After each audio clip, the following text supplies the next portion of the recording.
The year comes to an end. The Orleans Parish Sheriff's Office is leaving behind a controversial year. WDSU investigative reporter Cassie Sherm sits down with Sheriff Susan Hudson, recapping this year and how she feels about 2025 as she's running for re-election as well.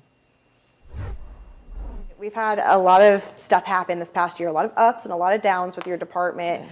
What would be one of the things that you're looking back now that you're like, we really need to work on going into 2025? Well, I want to start with just positives because we had a great 2024. Since I've been in office, we have 500 more people in custody than we did before. That was half of the jail population added, and that's huge. But we didn't have that many deputies added as well. We still need 150 deputies to help with that.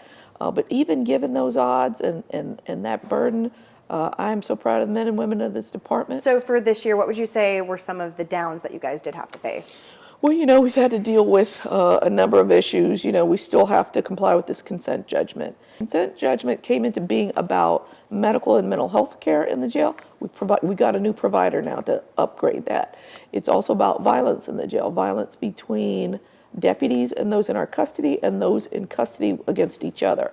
What are some of the, systems that are being put in place now to make sure that doesn't happen in the future?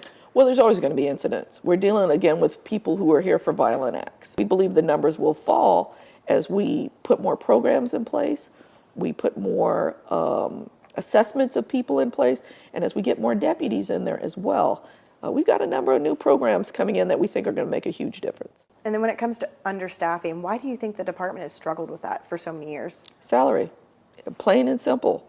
If you go into a jail and deal with folks, increasingly the population is folks who are committing violent acts, and you got to deal with these people 12 hours per day, but I'm only paying you $18 per hour, off-duty details to make ends meet. I got to do better for them. I've got to pay them a living wage and make sure we take care of them.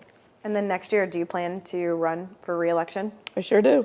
This work won't be finished, and I ran for sheriff to deal with the root causes of crime: mental health, addiction, trauma. And we're working on the mental health factor, but we still have to work in the community, and I want to be a driver of that change.